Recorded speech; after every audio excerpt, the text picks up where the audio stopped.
Magandang hapon po. Ako po si Yolanda Estrella na nakakirits na taga Payatas mula nung 2009. Dito na po nakatira sa Payatas.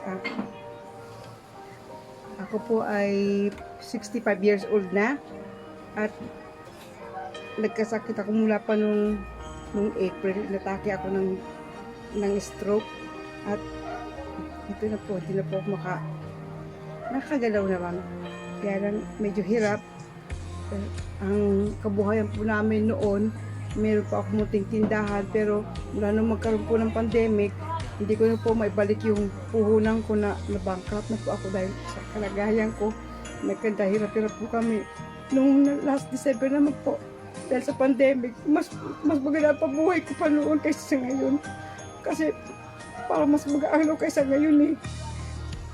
Ngayon talaga hirap na hirap po kami dahil sa kalagayan ko. Pero noon, last December, last Christmas, medyo masaya kami. Tapos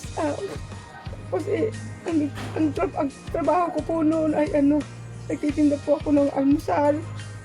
Yung ulam po, ayan po, dyan na po kami kumukuha ng pagkain din namin, at saka panggasto namin sa araw-araw, at saka yung tindahan ko po, nalumubog na, yun lang po ang ano ko.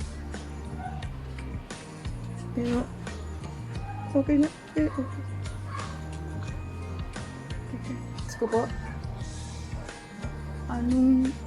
last year po, nung December, dahil ang birthday ko ay disperas ng Pasko, disperas pa lang, magulo na itong bahay. Busy na ako sa kakaprepare ng pang-Noche Buena namin. Masaya kami, nagsasalo-salo magkainan. Kami magkakapatid niyo, ba't yung mga kapatid pumunta dito para dito kumain, mga pamangkin ko. Tapos ngayon wala man lang akong magawa. Kasi ganito na, hindi magluto, hindi ko na kaya magluto. Tapos noon, nakakapamasyal pa ako, bago mag-New Year, nakakapamasyal pa ako. Pero ngayon, naka-stuck na lang ako sa upuan ko. Ganito na lang.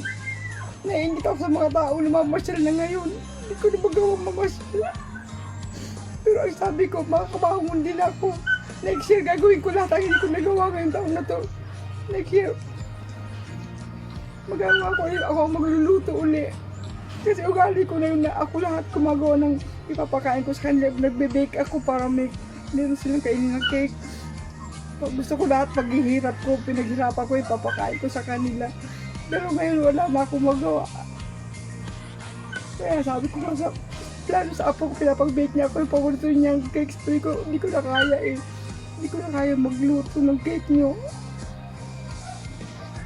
Pero sabi ko, babawi ako, pag magaling na ako, babawi ako.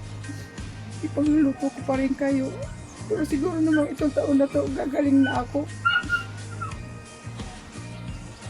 Medyo nakakaano naman ako, akbang na yung tayo ko lang mag-isa talaga, hindi ko pa kaya eh. Ayun na lang naman problema ko. Kung meron pa akong hihilingin ngayong Pasko, ang gusto ko sana ang nangyari ay para sa pamilya ko at para sa sarili ko na makagalaw na po ako ng maayos para makatulong ko sa kanila dahil wala na po nagtatrabaho dito sa amin. Asawa po ng anak ko, isa sa construction lang po. Hindi naman po kasya, pambili pa ng pagkain namin, tsaka pambayad ng mga bill. Tapos may dalawa po silang anak na nag-aaral din. Tapos pambili ko pa po ng gamot. Kaya hindi ko naman po lagi nabibili yung gamot ko eh. Putol-putol din po pag inom. Pero kahit pa paano nakakaano pa rin. Nakakain pa po ako, nagagawa pa rin ng remedyo.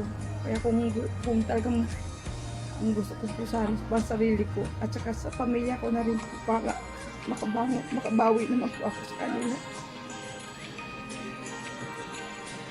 Ito din po sana kami.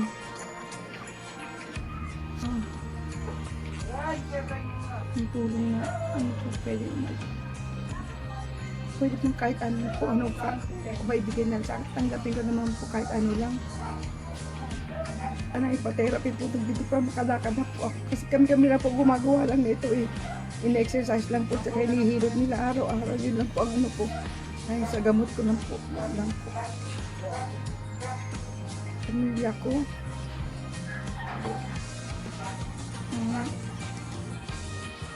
magkaroon, makaraos po sana po kami araw-araw.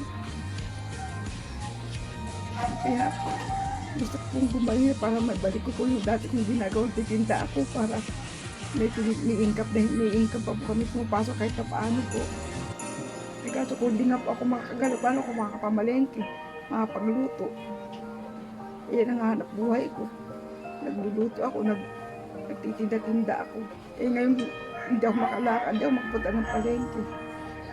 Kaya ang hirap ng buhay ko ngayon. Umaasa ako sa wala rin. Ngayon lang po ang gusto ko sana nangyari sa akin. Gumaling lang po ako. Para rin sa pamilya ko buto. Para hindi na rin po sila nahihirapan sa akin.